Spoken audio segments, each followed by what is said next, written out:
Okay, Bismillahirrahmanirrahim. So I will start by making a small presentation on what we are doing. I cannot see my the screen on my computer. Are you? Can you see my screen? Yes, sir, it's visible. All right. Okay, then I will shift to the screen itself. Start the slideshow. All right. So we had this chapter is about comparing numbers. Now, this is the big difference between statistics, conventional statistics, or real statistics. Real statistics says that we can't compare numbers. So if somebody asks me, is five bigger than six? I say, well, that depends. So you see, this seems like a strange question. Of course, six is bigger than five, but what is six and what is five, and why are we making these comparisons? See, normally, you see, that is what is taught to statisticians all over the world, that when you are comparing six with five, you don't ask that question of what is six and what is five and why we are making this comparison. But I'm saying that no, before we say yes, six is bigger than five, we've got to ask that questions. Why? Because uh, people will say that expert statistician told us that Pakistan is doing well under current regime because growth is 6% and previously growth was 5%. So I only said that 6 is bigger than 5, but they are going to use this to make a argument which actually is not valid. So you can't separate the use of the comparison from the comparison itself. So around the world, in every university, students are studying this course. This intro stats course is very popular. You have it in business, you have it in you have it in social science, you have it in economics. But this same course is taught in a very different way. Students are taught to analyze numbers only and not to worry about the world. So, what's the difference between real statistics and nominal statistics? Well, we can call it positivist or nominalist or even fake as opposed to real. The in the fake statistics courses, students are taught that you must only analyze the numbers and you don't have to worry about where the numbers come from or what they mean.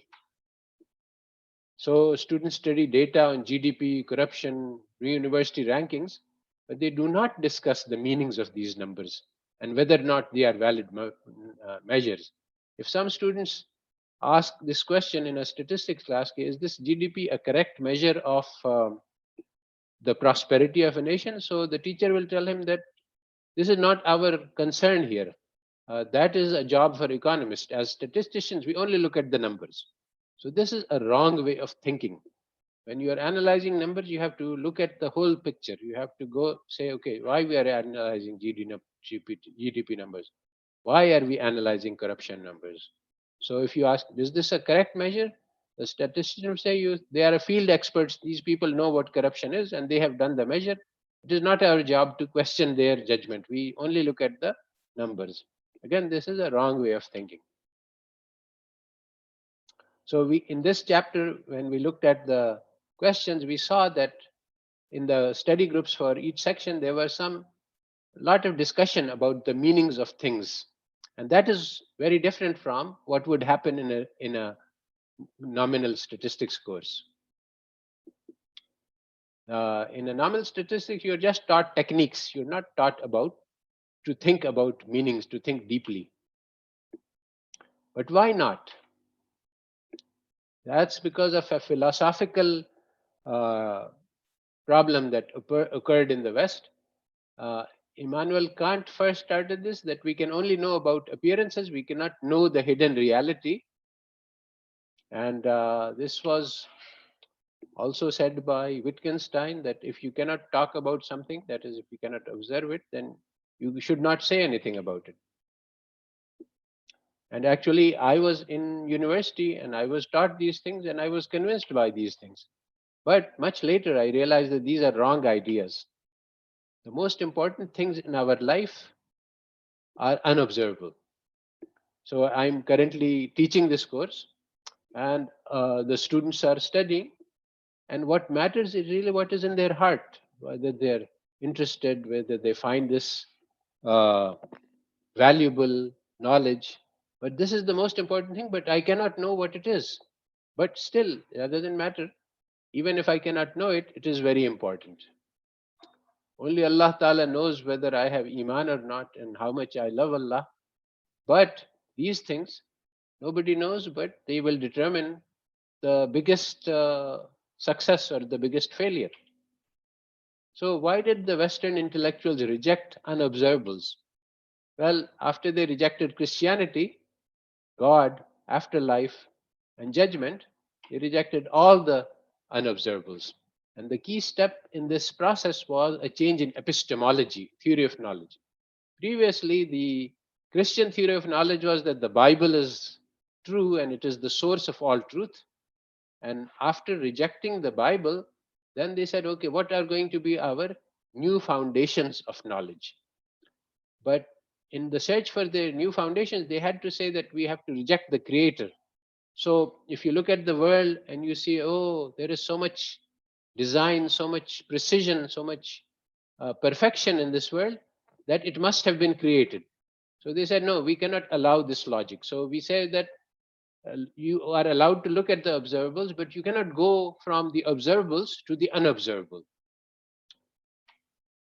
So the Western epistemology, theory of knowledge, is based on refusing to deduce the existence of the hidden reality from the what we can observe. Now, there was a possibility for Western intellectuals. They could have decided that Christianity is wrong, but the Creator still exists. Then, if they had searched for religions, they would have found Islam, and that fixed all the problems that they had in Europe with Christianity. But they were too proud. They said that the West is best in everything, so our religion is also the best. And if the best religion is wrong, then all other religions are wrong. And they said this without actually looking at any other religion.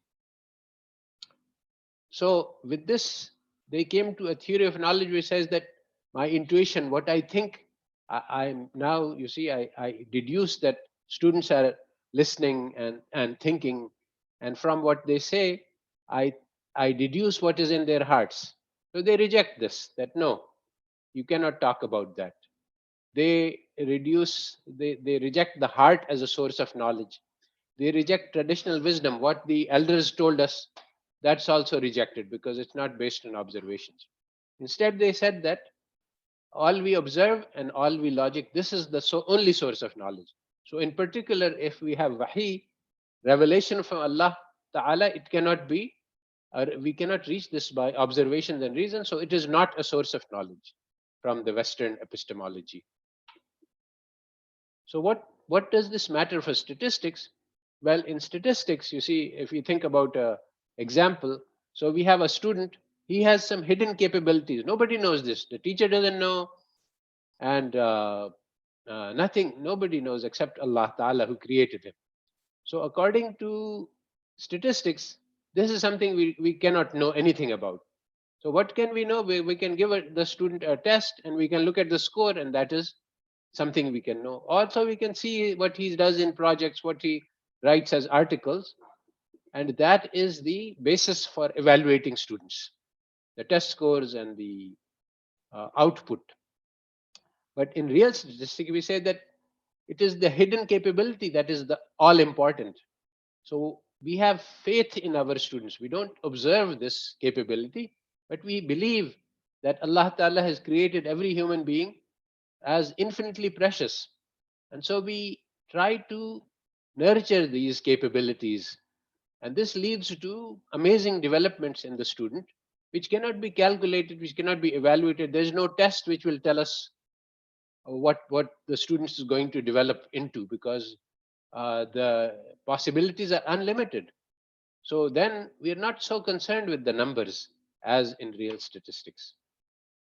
So today, what happens in conventional statistics is that students study meaningless numbers and they come to meaningless conclusions. So they take some variable x and they take some variable y and conclude that x causes y. So, for example, I mean, there are thousands of theses. You take the exports and you run a regression on a GNP and you say, okay, increasing export causes increase in growth. This is ridiculous. We can't learn about causes by studying the appearances. Causes are always hidden. So conventional statistics can never go beyond the data. And so it can never discover the hidden causes. So for example, what is the impact of exports on growth? So students run a regression, but this is completely meaningless analysis of numbers. Uh, if you want to find out what happens, then you have to know what is being exported, who is manufacturing it, how they are manufacturing, are there imports involved, what are the skills required for exporting, how large is the export sector, how much of the population is affected by this. And then you have to ask, what is the GNP? Does it matter if it goes up or down? Does it is it a correct measure? So these are the questions that you need to ask if you want to study the relationship between exports and GNP. But students ask nothing like this because they have this false epistemology, false theory of knowledge that only the observers matter. And what we can observe is the numbers. So we can just find out everything from the numbers. So that's basically it. In your conventional courses, nobody will uh, nobody will teach you about the real world. They will teach you how to analyze numbers. And this is completely wrong approach to statistics. And in this course, we are trying to teach a new approach in which you say that you can never stop by analyzing numbers, and you cannot analyze numbers in isolation from the real world. This is the fundamental point of opposition between real statistics and fake statistics. Okay, so that was my lecture. Now, as um, Tasir Salahuddin said that she is in Group E, and I think she also did Section F, which was not assigned, I think, by mistake. So she will present the answers to those questions first, and then we will go to Section A. So, all right, Tasir, you can take over.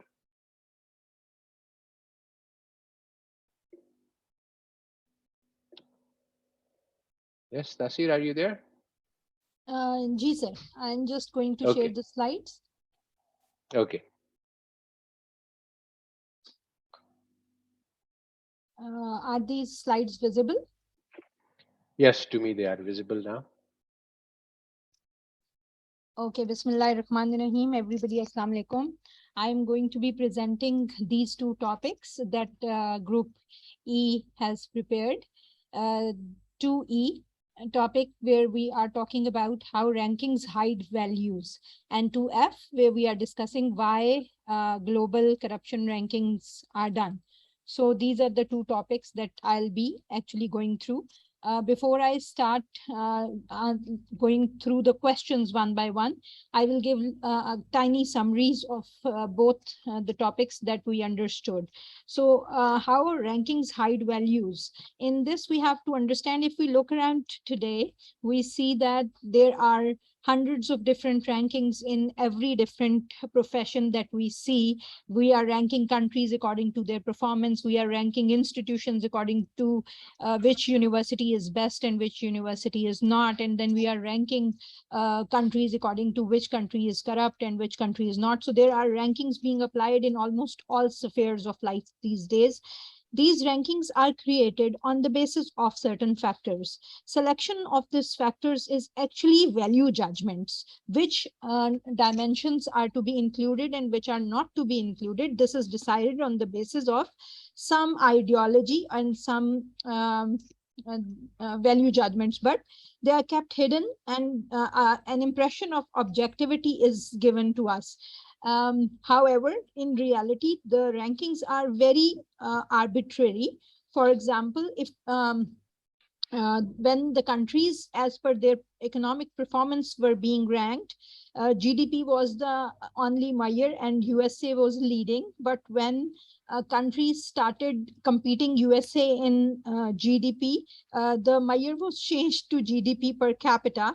And when the countries started showing a higher GDP per capita, and especially the oil producing Muslim countries and all, suddenly they started changing again the measuring of the ranking on the basis of natural resources, and later on sustainability and other factors were added. So Malcolm Gladwell did an experiment in which he showed that even if the factors on the basis of which you are producing a ranking are not changed, but only the weights assigned to each factors are changed, then the rankings change in a pretty strong way. So rankings are actually ideologies that are masked as objective measures when they are not. And they have very deep impacts. It's not just that you have given a ranking and that ranking is just a number. People would try to achieve and try to perform in the lines on which the factors that have been included in creating that ranking. For example, if number of publications by the faculty is one of the criteria in judging how good is a university's research performance, then quality of publication and what the real contribution is left behind, and people try to churn out the papers and the number of papers only. Islamic approach has two very distinct guidelines in this manner. One is that value judgments are very, very important for choosing the factors, and not only factors, but the weights assigned to these factors at as well. And number two, we have to focus on the reality behind the numbers and not only on the numbers. So this was a little summary of 2E. Now I would move to the answers of questions. So the first question was that suppose we are the Minister of Finance, and then we have let me we are supposed to suggest a measure instead of GNP as a measure to see how a country is performing, especially with respect to malnutrition or hunger. And most of the countries are believe that if we increase our GNP, then we'll be able to purchase more food or produce more food, and hunger will automatically be impacted in a positive way. So we had to explain if it was a good way of reasoning, and if not, then what? So the answer to this question is that GNP is not a good measure for representing hunger, alleviation of hunger or poverty in this respect, because first of all, it includes the residents of the country and the nationals of that country living abroad as well. And most of that money may not be actually being transferred to the country, or is being utilized by the people who are living in that geographical domain. Secondly, GNP has nothing to do with income distribution, and higher GNP is not an indicator of well-being itself, because it does not automatically translate into redistribution of income in such a way as the deprived and the poor people basic need is being fulfilled or not. And this was a study by Thoberg in 2005, where he has shown that if income is being given to people, especially has worked in the area of conditional cash transfer programs. And why do they fail? Because ensuring that people get money does not, and he is talking about individuals, not even a countries. Even if you provide the head of the families or families a certain amount of money, most of the time they take it as a surplus and not utilize it on a full, removing hunger and lack of education or health or any other issues that are the basic needs, but the money is wasted out. So this is our answer.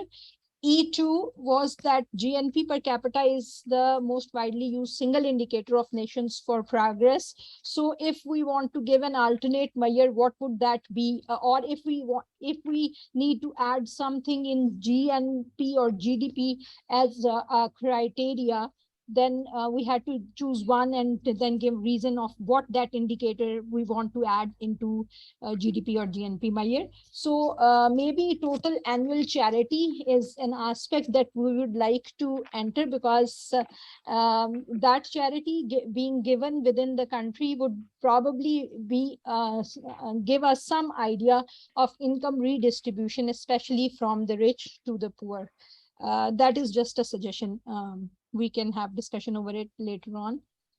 E3 is that the GNP per capita is supposed to be an objective measure of wealth of a nation measured by the total of its market transactions. So there are others like Human Development Index and the Green National Product and Multi-Dimensional Poverty Index. So the question was that value judgments are hidden in each one of them. What are those value judgments and why would we choose any particular and why? So the answer is that GNP per capita has two judgments at the back of it, that first of all, only money matters, and number two, income per person somehow represents increased average life standard in a country. Number two, Human Development Index that was developed by Mahbubul Haq. It comprises of three indicators in which, along with income, there is a portion of health and education that is also included to develop that index. So these two, health and education, are important aspects of human life that should be added along with income to measure human development. The Green National Product actually is when we are acknowledging that along with income, environment friendly techniques of production should, or environment friendly production should be catered.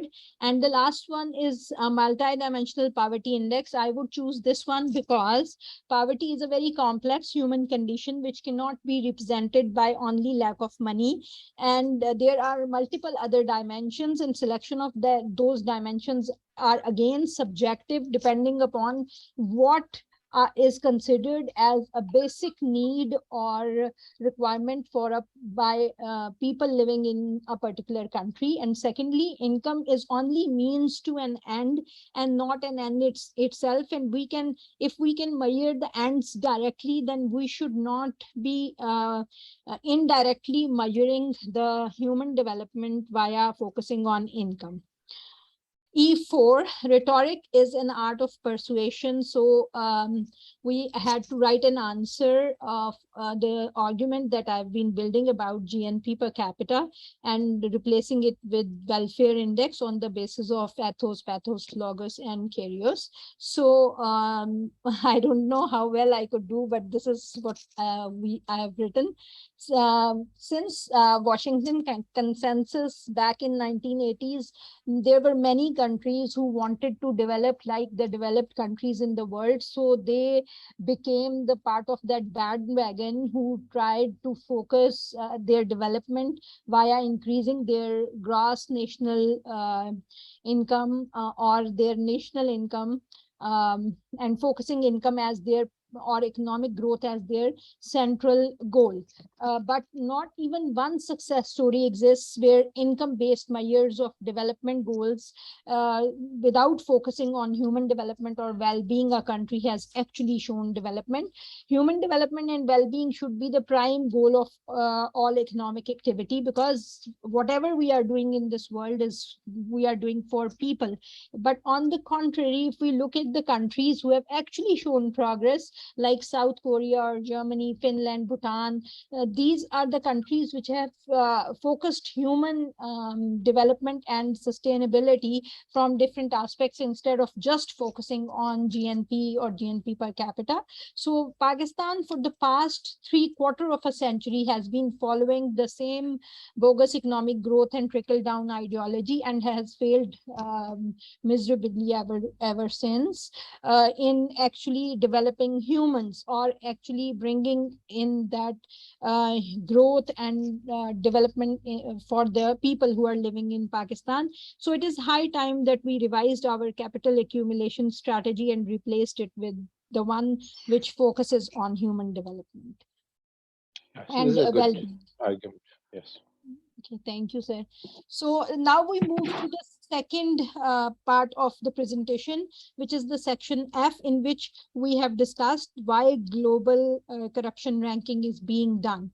So the first we have to understand here is that corruption is something that cannot be measured because this is a state of heart and not it cannot be directly measured, but external manifestations of corruption, for example, giving bribe or doing fraud or something, this can be measured. So if we try to find an objective answer to how corrupt somebody is or how corrupt a country is, we definitely cannot come up with an objective answer.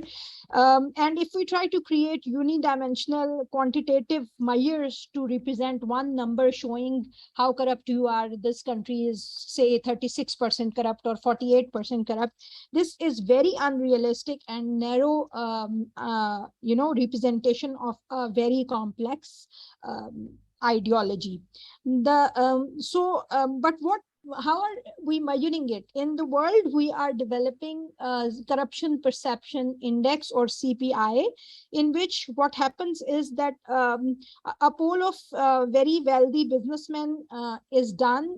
Nobody knows who they are, but they are given a task to rank the countries on the basis of different indicators as per their perception of how do they perceive that the countries in the world are at the level of corruption. So they on a Likert scale of 1 to 10, and this is totally their perception. Most of these people do not know much about other countries that they are trying to rank, but they can only talk about their own country or the surrounding countries which they are familiar with. So mostly what happens is that they consider most of these rankings come on the basis of perceived notions about the people that they do not know anything about. So if we look at CPI, what it actually means is that there is a study of Dr. Saab and one of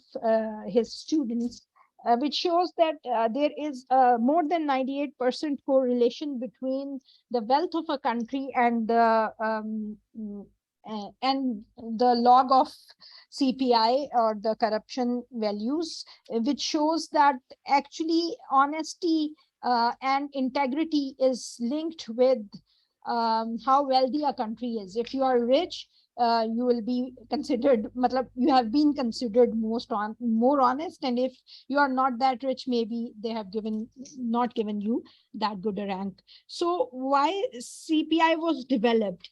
That is because as I told you that Washington consensus basically was a shift towards capitalist ideologies, and World Bank structural adjustment programs were being implemented into these countries to help them develop, but none of them did, and it was miserable failure of these theories. So to hide that, they had to find some scapegoat whom to blame of why this happened, and so they tried to blame the countries for being corrupt, for not being utilizing the wealth that they were actually making by their structural adjustment programs into the required areas. So the impact of CPI is that when we point out the weaknesses in a particular person, that person starts believing on those weaknesses and acts according to the expectations. So if the countries which were repeatedly pointed out as being more corrupt, they started practicing, or those practices of corruption enhanced there. And the countries which were labeled as less corrupt and performing well on corruption index, they performed accordingly. So now coming to the questions, the question is that why is corruption index of Islamic countries much higher than of those of the Western countries, and does Islam lead to higher corruption? What would be your answer? Our answer in this is that we have discussed in our group, is that the purpose of creation of corruption measurement was as a scapegoat identification, and this was actually not done to really measure who was corrupt and who was not. So the indicators that were added in these corruption measures were done by the West in such a way as to point out the weaknesses in the low income countries, and most of the Islamic countries are not that higher income countries. They do not belong to that list. And so this sort of high correlation between the honesty and wealth, maybe that has impacted uh, in appearance. It appears as if Islamic countries are more corrupt as compared to the Western countries, but the truth is not so. If we change the corruption index and add up the other parameters which we need to focus on, probably we can reverse the conclusions drawn from that sort of. So the second question was, devise a measure of corruption which would show that USA is the most corrupt country on the planet. So the answer to that is that, as I have discussed, that corruption index is based on, if we add these factors, probably we would be able to see that USA is actually the most corrupt of the, if we include the external invasions and the wars and lobbying and use of atomic bombs on the other countries, destruction and human sufferings that a country has caused due to their national policies, family structure breakdown, religious corruption, bailouts for the rich, rape, street crime, monetary wastage, life expectancy going down, suicide rates being higher, and much more. So if we add such indicators, USA is not performing very well on this, and it is one of the only countries that has actually ever apply, bomb nukes on the other countries. So that is our answer. And we can also see, I think that this slide may not be. So this is one of the examples. For example, lobbying is a substitute for corruption, where what we are trying to do is that we are trying to change the rules with which we escape the regulation. And for example, action A1 is punishable under a particular law L1, and the party A lobbies with an amount X to change the law from L1 to L2, and the action A1 is not punishable anymore under L2. So party A succeeds in effecting legal change or law change and is no more punishable. So this sort of thing is very much openly going on in USA. And if we add certain things, that would probably be one of the examples of showing how USA is one of the most corrupt countries in the world. So F3, the next question is it useful to classify some numbers as being real? And okay, so this long question, I'll summarize. We had to calculate the GDP quintiles for our country to show how much was the distribution of wealth in particular percentage if we divided it into 5 parts of the population. So these are the steps that I've followed in calculating. We had to put the values in the numerical order from the lowest to the highest, and then we divided and sorted the values into the fifths and calculated the total value for all the cases. Then we calculated the total amount in each quintile, and then we calculated the percentages. On the basis of that, I have used the GDP data from PDHS data set. It was available to me in the data was already with me, so I have just tried to calculate, and according to that, what I've seen is that the top 20% people of Pakistan own more than 60%, almost 60% of the wealth. The second quintile, third, fourth, and the last one, the bottom 20% of the Pakistani people only own 1.5% of the total wealth, which is a very, and this is basically 2006-7 data set. If we had the data set available for the current years, maybe we could have seen the current picture as well. It's not very encouraging, and I hope I have done it right. So Yes. the next is that the question is that this was actually a statement, and I don't know where the what particular question I had to focus. It was talking about that numbers are imaginary, and it's very hard to actually measure reality by just summarize it into numbers, and proper designing of the instrument with which you are measuring is very, very important, and it's all based on the value judgment. So our answer is that all constructs operationalized on the basis of different dimensions are subjective in nature and cannot be really objective. Change in the indicators or even weights assigned to the indicators change the values of the constructs. These may give a feel of objectivity, but actually everything is value judgment based and value based, and without knowing the definition, nature, methodology, and the use of calculation, it's useless to only focus on numbers. Furthermore, only these indices are very narrow representation and summation of very different concepts.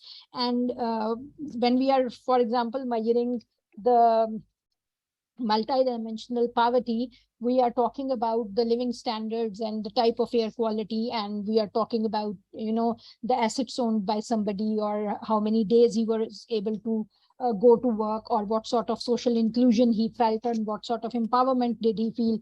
So all these factors are so different in their nature that if we want to combine them in just one number, I think we are not doing justice with the reality, or we are not even representing reality at all.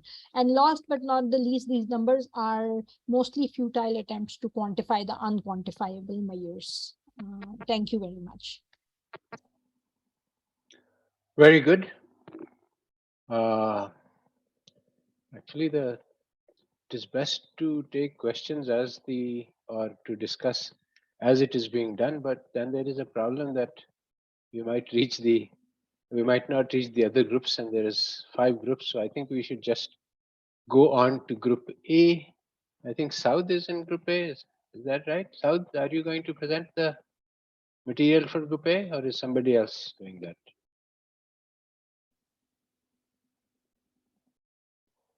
Group A? Assalamu alaikum. Walaikum assalam. Yes. Saira will present from our group. Okay, Saira. Sabine Ishtiaq has her hands up, but I think it's just a mistake, probably.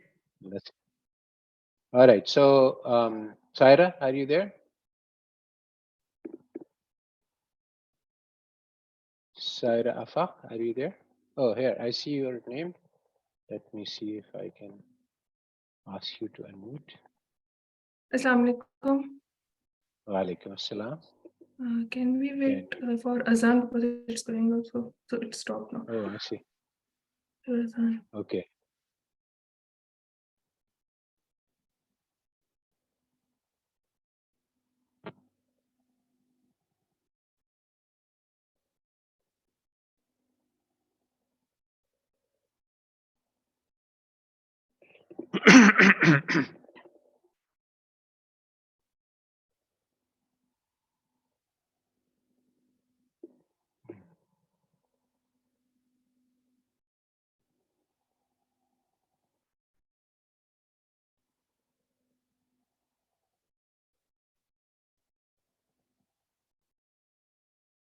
Assalamu alaikum. Walaikum So assalam. we have prepared for questions of section A. So basically, first question is about it was about the the article you gave us for the reading, that was that the US life expectancy falls. There were two type of data present in that particular article. One was about the GNP and the other was about the malnourished children. So malnourished children. So you asked if the center of the focus is going to switch from the GNP. So what will happen? And you asked us to propose one target and defend it. So basically, uh, the question we have prepared it for it is that data tells us a story. So, for example, if you are going to stick to one data point, then it will have very severe consequences. Like, see, if you have a contextual change, for example, a policymaker are going to make a policy for according to image A. Both image A and B are from Pakistan. One is Bahriat and Lahore, the other is showing a poverty I in can't see Pakistan. your screen, even though Can't see it says that you are. Yes, I'm sharing my Yes, screen. but Let me check. I'm not seeing it. I Let don't me know share why. it.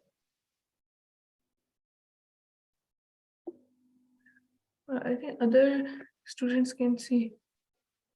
If Okay, you pin, can everybody see the screen?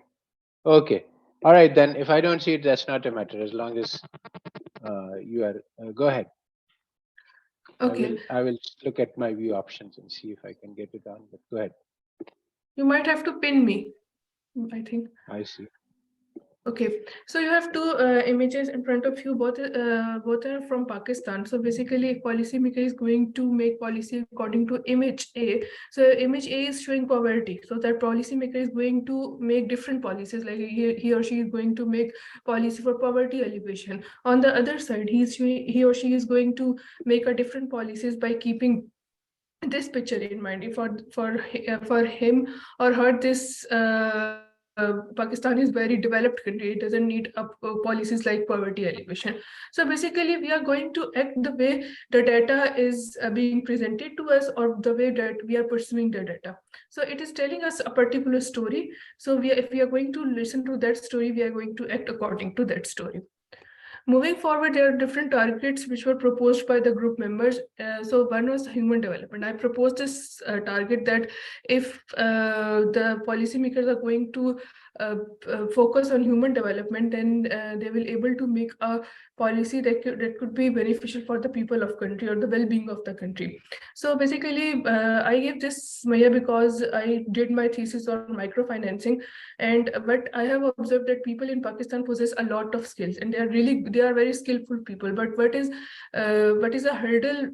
It is that they are not getting any training, further training. So if they have a skill, but world is progressing, so we need to polish the skills of our people according to the world as well. So we need to give trainings to people, and we need to do human development, or if we are going to empower those people, it will be have impact on our economy and well-being. If we are going to empower our people, it will empower it, and it will ultimately empower our country. The other target came was that the number of malnourished children. If policymakers are going to, basically, it is coming from that particular article that which has observed, which has talked about the suicide rate and GNP, and then you ask that if they are going to shift their focus to malnourished children. So basically, according to one group member, that it is important to focus on malnourished children, because it will tell that how much the country is focusing on the well-being of its citizens. So it can be evaluated as well, because there are a number of malnourished children. Moving forward, you asked that So suppose, this. Saira, somebody ask you on that question that, well, suppose you were working in the Bureau of Statistics, that your job is to collect the numbers. Why you're talking about economics? This is not your job. So how would you answer such a question, objection, that you are raising up questions which are outside your domain of expertise? Why are you talking about malnutrition? Your job is to just measure what the government asks you to measure. And if the government doesn't ask you to count the number of malnourished, then you shouldn't do it. Um, because if I'm collecting a data, then if it is going in vain and it doesn't serving any purpose, then why I am collecting that data? Actually So serving purpose. I want what? It is serving the purpose of the powerful elites to collect the data on the GNP. It is serving purpose. It is. Okay, here comes very subjective thing, because for some people who are working in government and they are serving the elite authority, it is working for them. But for some people it won't work, who are looking for meaning, who are looking for purpose. They will ask that I'm not going to do this work because it doesn't have any purpose. And You for shouldn't say me, it doesn't have any and on purpose. You should say that it has a harmful effect, and that is why measuring the wrong numbers has a harmful effect on the nation because you focus on the wrong things. So it is our job wherever we are to try to, when we see something wrong being done, we should try to correct that. Anyway, go ahead to question number 2. And on the basis of wrong data, there will be a wrong policy as well. Yes, So, that is so correct. moving forward, that you asked that is GNP a value-free measure, and then if there is, then even if they see that if we given that all statistics are based on values, then why is the claim of objectivity made for them? So basically, GNP and value is GNP is not value-free. So basically, it is what that the way authorities are highlighting it. They are going to, if they want to highlight the wealthier segment of the society, they are going to neglect the rest of the society while evaluating the GNP. It is the criteria is itself is subjective, but from where it is coming from the authorities. So there are different questions. Policymakers can ask that how many number of people are sleeping empty stomach.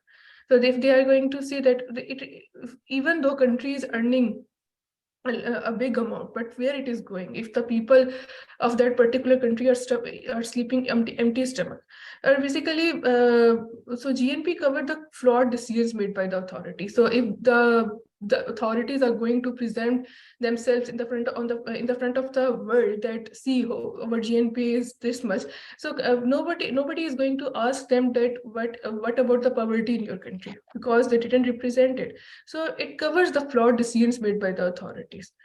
Moving forward, the parameters that were given by the group members that government distribution of funds used to help the poor, the parameter we should be focused on.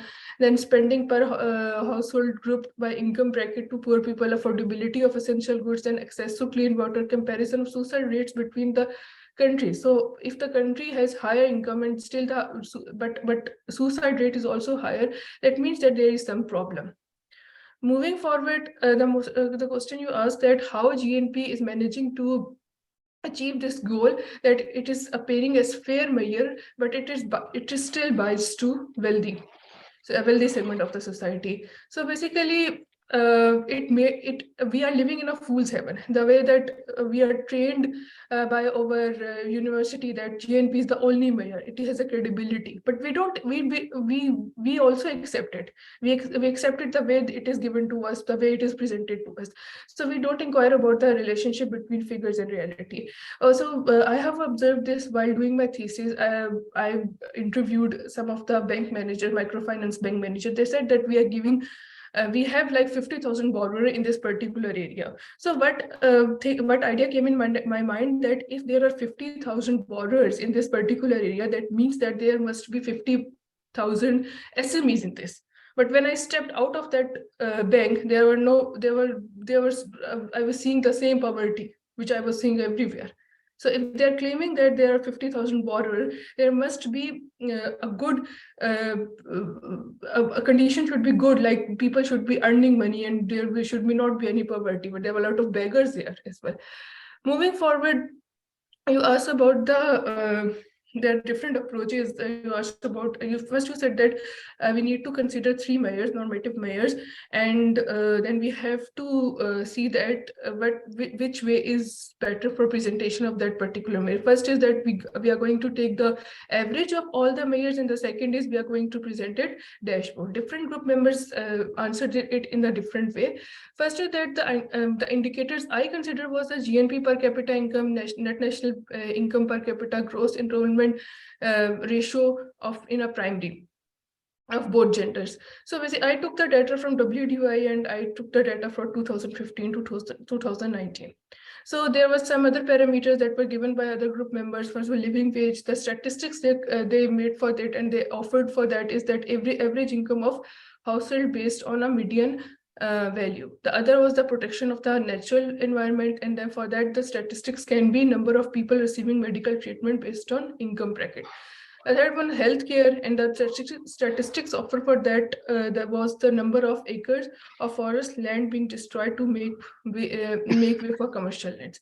The fourth one was peace, and for that crime rate can tell us how much peace is in that particular country. Then prosperity can be observed through nationwide surveys. Moving forward, so what I did, I took the average, combined average of the data which I took, and then the average was just a number. So it is giving a very minute or no detail about the economic scenario of Pakistan. And then someone once said that it skews the result. You don't know, and it hides the information from the numbers. I see, I presented a picture over here. It is also telling a number. So there Yes. are a lot of numbers. So moving forward, some of the students, I made the dashboard for that data, and you can say that it is separately presenting the data. It is giving a pictorial representation. It is giving it separately analyzing the data. So anyone can see and tell that GDP was on 2015, GDP was increasing, then it decreased. So everyone can see the trend. So this is the usefulness of dashboard. So basically there are advantages of that dashboards, and everyone can easily and interpret it. It can speak to even laymen. So that's from our side. I hope I That is presented good. it. Yeah. Thank So you. this is, one can expand this argument, say, okay, GNP is just the sum of all of it's the average of all of the incomes, and that is not going to reveal anything. So if we shift to dashboard, then we will have to put in 5 billion numbers. So there is a problem there. That is, every single income cannot be considered separately. That is why quintiles is a sort of a compromise that, okay, we can't look at all the numbers individually, but we can break people up into 5 big groups and look at them separately. So then we have sort of a dashboard with 5 different indicators, and that is a much better picture than the average, which just mixes everything up. All right, that's good. Let's go to the next group. B. Who is here from the group B?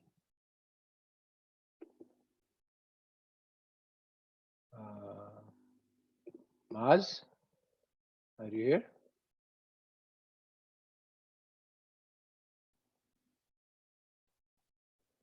Maz, are you here? Anybody from group B? So yes, so my mic is, I think I'm audible now. Okay, yes. I can hear you. Just a minute, let me just share the screen. All right. Okay, I hope it is visible now. Yeah, I can see it. Okay, Bismillahirrahmanirrahim. Assalamu alaikum. So the questions allocated to group B, I have summarized actually these questions also just to save the time, and then we as a group try to answer these questions. So the first of the questions is regarding the Finnish education system. So in the Finnish education system, the question is around like, if in this kind of education system, how could a class function? Would it be an improvement on current education system if the teacher was to directly assess learning of the students instead of indirectly assessing the performance of the students, like through a scoring or through written exams at the end of the semester or at the end of the year. And then we have to list one benefit of having such a system in which there is no exam, and one harm for this system. And lastly, which of these two systems would be more preferable?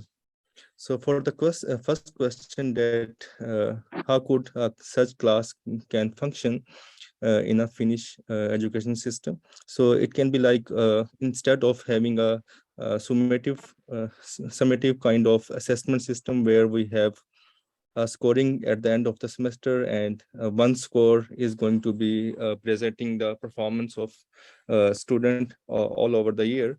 Instead of that kind of system, we can have an individualized performance system that can track the students' performance over the time for different years, for different kind of maybe for different range of years. For example, what has been the motivation of the student, how students is being, whether he or she is learning over the time, how he or she is responding, verbal and non-verbal feedbacks of the students. So this formative assessment is quite, we can say, more beneficial as compared to summative assessments.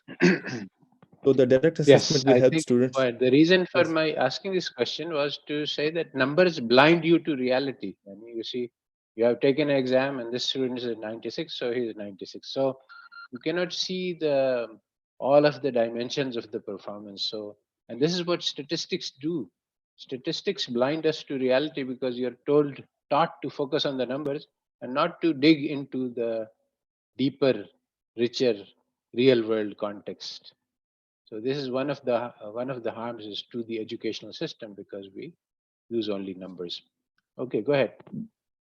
Yeah, so as you have said, that such kind of system will actually scale up all the or measure performance of all the students in one scale, but every students have their own specialities. They have on their own area of specialty, their own area of expertise in which they can prosper or they can excel.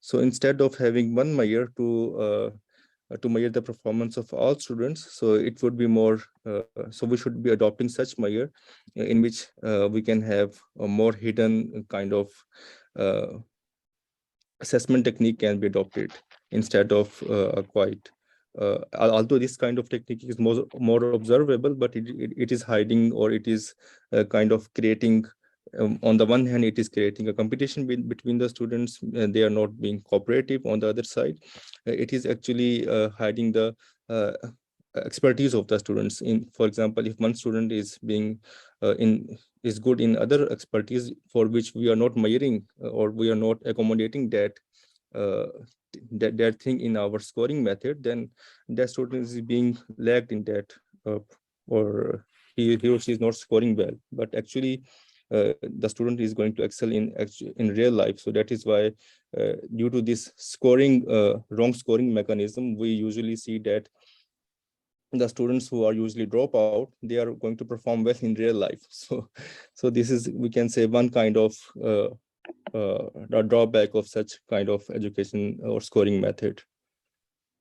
Okay, the second question is around that in government school in Pakistan, the teachers actually, uh, government teachers actually, they are paid more as compared to private schools, but they are going to achieve less educational outcomes, because teachers basically do not expect their students to perform well. So when there is no expectation from the student side, then how can we change these expectations to improve the educational outcomes? So actually, the student's performance is quite linked with the teacher's commitment and the interest of the teacher and the devotion with his or her own subject. On the other side, if students are going to be get affectionate, get motivated and supportive from the teachers, then I think they will be more confident and try to be more enthusiastic in learning these subjects and getting the knowledge. So if Yes, but how can we so change whether the teacher's attitude? This is the question. How can we change the teacher? So now how can we embed these things in teachers training? So maybe that's the question I think that we couldn't touch upon. All right. You can give answer in your group later. And if anybody Yeah, has sure. idea. Next question. Sure thing. Okay, the third question is about explain how focus on exam scores as the indicator for success would demotivate students from acquisition of knowledge. Discuss in light of your own personal experiences with the education system the difference between focus on acquisition of knowledge and acquisition of high marks on exam. So actually in current system, basically the focus has been on scoring more marks. So it basically demotivates the students as their energies are being utilized more in terms of their competition, in terms of hiding more things from each other, or instead of sharing and cooperating and learning from each other.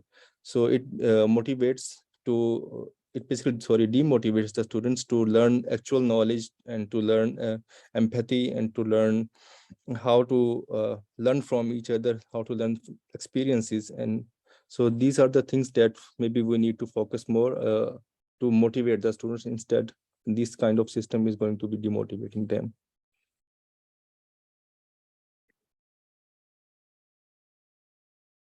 And I think this is the last one where it is being asked to explain how this method of using one number to rank students discourages recognition of diversity of talents among the students and makes students focus on scoring skills instead of acquisition of knowledge. Can you think of a different kind of educational system which would encourage all students to become seekers of knowledge? So here, basically, in the current educational system, like you have already said many times, that we are going to teach or we're going to basically measure the performance of different students through one measure. So this could not be the case. Like, for example, we cannot we cannot measure that whether the elephant is climbing the trees or not. So that is the same is the case for students, that we cannot measure the performance of different students. Their expertise are different, their backgrounds, their maybe goals are different. So that is why we shall not be comparing the performances of the students, or we shall not be measuring them with one scale. So instead of having such system, the more kind of formative educational method can be used as an initial replacement of current scoring system. So I think these are the answers that I summarized here as a group. So if you please, sir, want to add something here, please.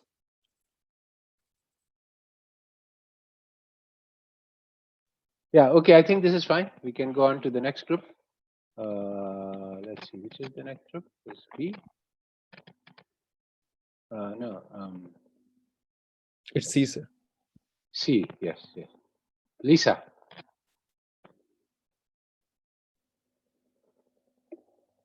Lisa, who is presenting from your group?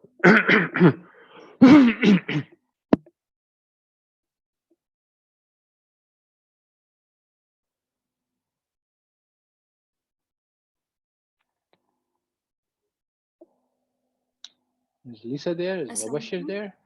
Alaikum assalam.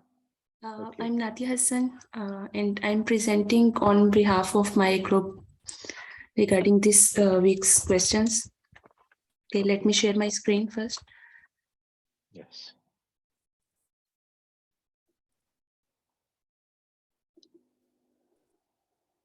Yes, I can see your screen. Okay. Here are a few questions regarding the ranking system, specifically for the university ranking system. And regarding this university ranking system, there is a huge confusion among even very high ranked individuals from the higher education institutions and college institutions. And it is about the correct way of ranking systems. In fact, as per real statistics, you have discussed in your lecture that there is no correct way of comparing or developing a correct ranking system for all kind of colleges or universities. However, people do not generally believe this. Regarding this, we have first question about provision of equity. Now, in this question, we are supposed to consider that government wants to provide education equally for all persons in the country, and each student must access the university education. And according to this, if government has a fixed budget to spend per annum on promoting this goal, and it wants to launch a new university instead of focusing on the existing universities to achieve this goal. And we are asked that what kind of a university would this be? The new university will be aimed with provision of education to each and every student in the education system. Would it come out high in the ranking as they are conventionally done? So as per our group discussion, first of all, the type of the university will be the one that will provide equal opportunities to all kind of students from different ethnicities, different income groups, and different backgrounds. And secondly, it will not distinguish about rich and poor, or who is more willing to study or not less willing to study. Secondly, regarding the ranking system, university might not be good in the existing ranking system that are conventionally done, because in conventional ranking system, there are few parameters that are more prominent, like number of students graduating can be higher as per this university system, but these graduates might not be performing very well on other indicators. And since government has allocated a fixed budget, there might be less budget allocation to other things like infrastructure, libraries, and labs provision. And similarly, on teaching faculty, there will be less budget. So in those measures, university can not be able to perform well in the conventional ranking system. And now, the second question regarding the same ranking system about the university is, now we have changed the approach from equity to equality.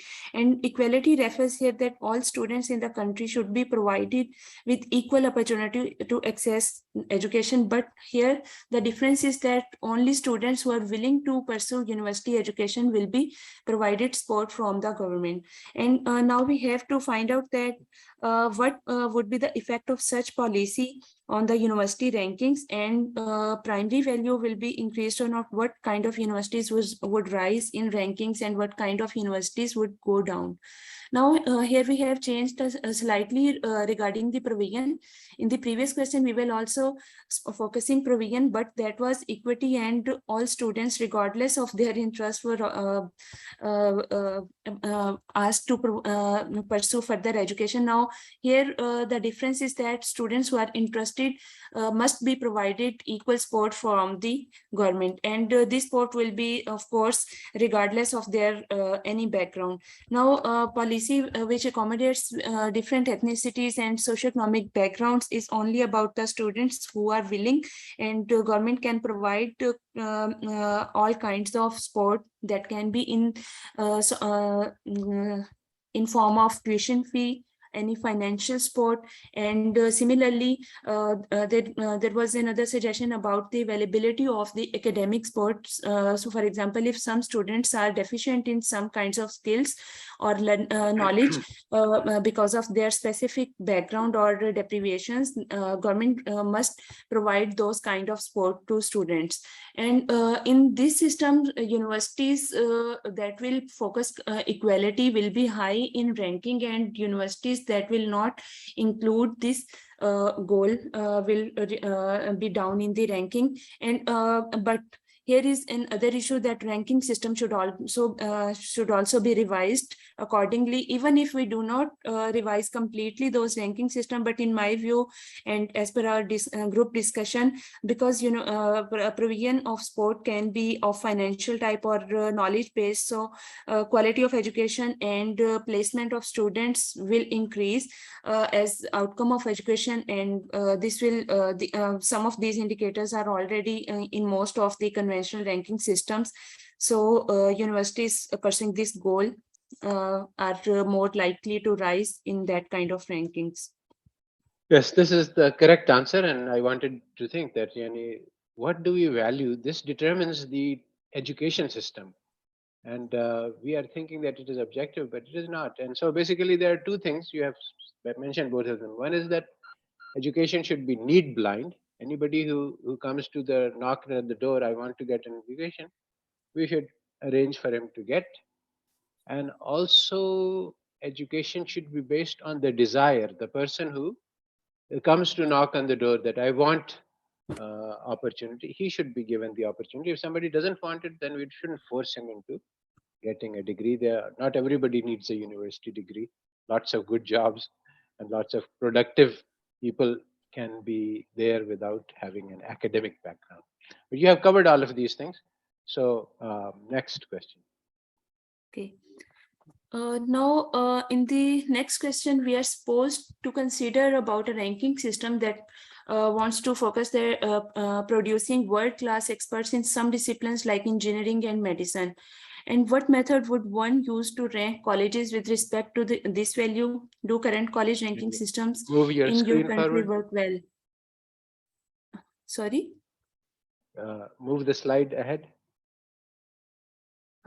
I have moved.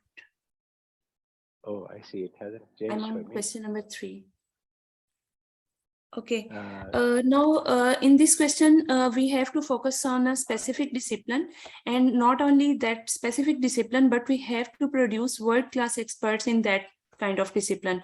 And we are supposed to take 10 colleges from A to J, and according to that how good they are producing at world-class experts, government has an extra $1 million grant to be provided in support of this goal. Now, if I see the existing ranking system in my country, and I can observe that there is another categorization regarding engineering or medicine. However, in our current ranking system, there is more focus on the quantity of educational outcomes in each and every discipline, and more or less some specific indicators are repeated in every kind of rankings. Only the universities are categorized by their disciplines. So the existing ranking system of colleges or universities in my country might not be able to capture or pursue this goal. And production of world-class experts is also conditional. What is how we define world-class experts? So there will be a need to include some engineering or medicine disciplines indicators in our ranking system that are competitive at the world. Or we can pursue patents, and we can pursue about innovations, and we can also pursue utilization of our educational outcomes. For example, in the era of COVID-19 or some other this kind of catastrophe, if we find some discipline like medicine or engineering is directly linked to that, and whether our experts or our graduates are performing well on that or not. So this kind of indicators, by including this kind of indicators, we can judge our students, and we can pursue this goal. And government has an extra $1 million of grant. So universities who will focus these kinds of initiatives, government can specifically allocate those kind of grants to motivate education institutions to produce world-class experts. And research-based outcomes and allocations will also be derived by those ranking systems and objectives. Okay. Now, the last question discusses about the idea that colleges what I can wanted be to say in the previous question was that what I wanted to see was that if you wanted to realize that if you want to produce world-class experts, you will put all your eggs in one basket and give all the money to the top university because you are just concerned with a few highly ranked people, and that is may not be a good target. But you see, depending on the values that you have, your educational policy will be very, very different. In other with other criteria, you might give equal money to all, or you might give it in some other. So anyway, what I wanted to show was that the numbers that we are studying reflect the values that we have. Okay, so you can go ahead to the last one. Okay, thanks. Now we have to explain how positivism leads to confusion between numbers used for ranking and the unobservable multidimensional qualities of education or colleges. Explain some of the harms caused by ranking of colleges when corrected objective ranking in fact is impossible. Explain how students should select colleges, how rankings matter for this choice, and the extent to which students should disregard rankings. Now, first of all, positivism has created an illusion or have created a blindfold for most of the students about choice for college or universities, because we do not observe what indicators are included in those ranking systems, and multidimensional qualities of colleges make it possible to keep some college very low in ranking that might be of our interest. For example, if I want to study in a college that focuses more on students' participation, however, this kind of things might not be in a conventional ranking system. Those try to develop a universal kind of ranking system that can be applied to any institution and for all equally. So my choices will vary according to my values, and since we do not generally observe what are going behind those ranking systems, so according to positivism, we believe that numbers are facts, and facts are facts regardless of our own opinions and our own judgments. So we ignore this even if I want to pursue education that will promote equity or will treat all students equally without any discrimination, or will provide equal opportunities to their graduates. I will not consider this, and I will just go to the college that is in top ranked, and I will suppose that whatever I want and whatever other students want, they will be served equally because the institute is top ranked. However, this is a harmful way of our choice, and we are and since we are not much aware about the statistics, we just see the numbers and we believe that these are facts. And according to facts, if one institute or one university or college is top ranked, so all students will get benefit of a top quality of education. So students, while selecting the colleges, should make their choices by observing what kind of ranking is presented to them for pursuing them to take a graduate admission in a specific college. And if I want to pursue those objectives, I will be able to find my targets, and otherwise I will not be able to find my targets. So I will have to choose another university or college that might not be in the top rank, but if it matches my choice, Yes. then that will be a good college for me. Yes, this is good. Thank you. Okay, so we can go on to the section D. I think Nurgul is going to present from that one. I just wanted to say that these are very live questions which affect the lives of all of us, especially the students, and how we think, what we value in our society, whether it's equality of opportunity, whether it's producing superstars. These have a very big impact on the type of educational system that we are providing. But this is all hidden because under the facade of, under the appearance of objectivity, that we are doing everything according to facts and figures, and we have no values. Okay, so continue. I think Nurgul, are you ready? Yes. Yeah, I'm ready. Salam Okay. alaikum. Wa alaikum assalam. Go ahead then. So group these discussion questions. First one, every ranking reflects a value judgment. No ranking is objective.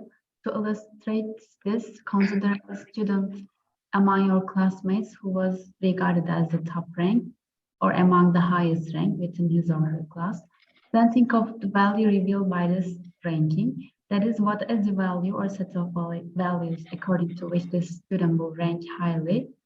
Then find an alternative set of values according to which this student will rank very poorly. My question was, the highest grades obtained from standardized exams, assignments, projects, quizzes provide a student to be among the highest ranked within a class. Hence, the value is grade score of a student that he obtained from fulfilling certain requirements of a course, which is called success. However, it doesn't ensure that this student really learned the course material well. Rather, he might have memorized what he has been taught. An alternative of this ranking where the same student is ranked poorly could be the following. A student could be evaluated depending on whether he internalized what has been taught deeply by applying what has been taught, such as giving real-world examples. In addition, critical thinking and discussing on topics during the lectures are other ways that may cause poorly ranking of the same students. All right, this is very good. There's one thing that I want to mention in the answer about this answer, which is a general principle for learning. And this is that whenever you say something abstract, you should always pick a concrete example. So here you're saying an abstract thing, which is true, but then you have to illustrate this, and that's why I was asking for pick a student. I mean, I was asking for your personal experience to show that how this works on the ground. Currently, you see what you have written is a higher truth. It is something which is true in abstract. But then you have to say, student Jamal was in my class and he was very skillful in sports, and that is why he was getting the scholarship, but he was not very good in something else, or he was very good in cheating and he got high scores because of that. So when you make it personal, then this abstract concept becomes much clearer. But it's okay, you can go ahead. Okay, Prof.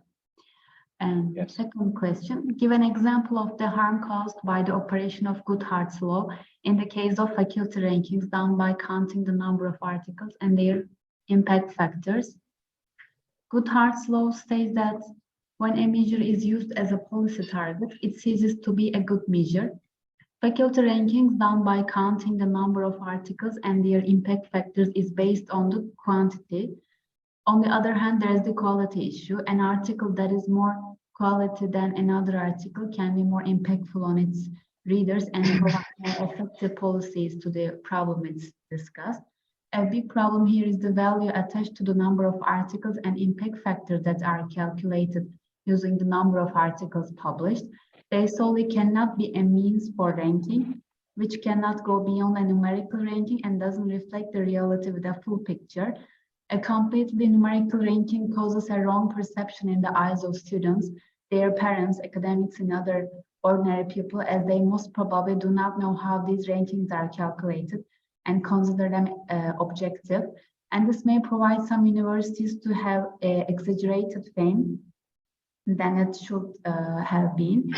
The result Again, this is an abstract. It is what you're saying is correct, but like I have taught in both Turkey and in Pakistan, and when I was at Bilkent, there was one of my colleagues was Oya Akgunanj, and she had 150 articles about politics in Turkey, and she was very very well-known expert. But at that time, when I was there in the 90s, Bilkent adopted this system of impact factors and countation. So none of her, all of her articles were in Turkish journals, so they had very low impact factors. So she was actually did not get promotion. Similarly, in Pakistan, when HEC started this, then there have been lots of fake journals, and lots of faculty have started publishing a lot of junk, and it has caused a lot of harm because a lot of people who had been who are good researchers, they produce quality papers, but they can only produce one quality paper in 2 years, so they cannot compete. So instead of writing high quality, deep papers, they start just publishing junk because they want to increase the count. So it actually has caused a lot of harm in Pakistan. And I don't know, but I think also similarly in Turkey. Yeah. Okay. most probably. Yeah. Third question. In business school, they teach management by numbers. It is said that if you can't measure it, you can't manage it. Explain how management by numbers can lead to disasters. Explain how you can manage without numbers and how great leaders in past have managed without numbers. So there isn't give an example sentence. So I think I did the true thing. Measuring, especially social concepts, are subjective and includes value judgments. In addition, it is not really possible to reflect the deep meaning of any social concept using numbers. It causes loss of information anyway. Other than numbers, quantitative methods, it is possible to use qualitative and historical methods. Great leaders or historical figures focused on upgrading humans themselves, not the means. Okay. Yeah, I think the last one is your personal, so I like that one. Washing dishes. Yes. Go ahead to the from last everything question. class, Yes. not from education. This is what I wanted. Okay. Yes. Bloomberg article provides 9 real-world examples of Goodhart's law in operation. One of them concerns machine learning. The machine learns to predict using a false pattern in the training data because it looks at surface regularity rather than the deep real-world structures, which are not available in the numbers. Find an example of Goodhart's law, discuss it, and use it to explain why the philosophy of logical positivism is a big mistake. My mother asked me to wash the dishes within 15 minutes to make them ready for our guests to come within 15 minutes. So I did it.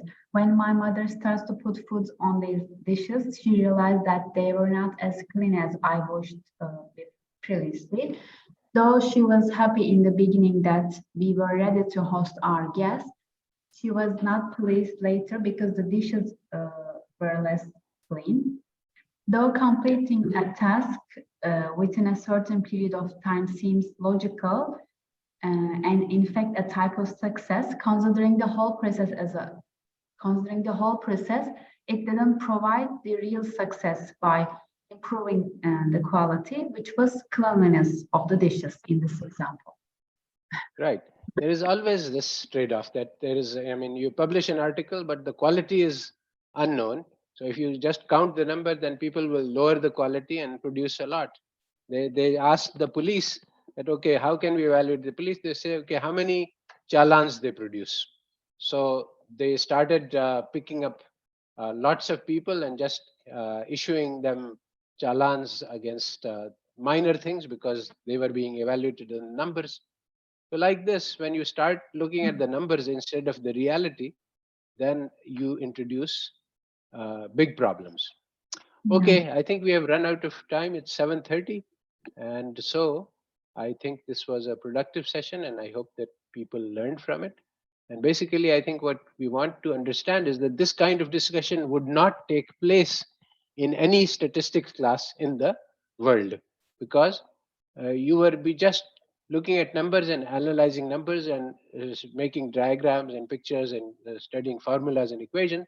You are not required to think. You are not asked to think about what the numbers mean and what happens if you use those numbers, what happens if we don't use those numbers, if we use some other numbers.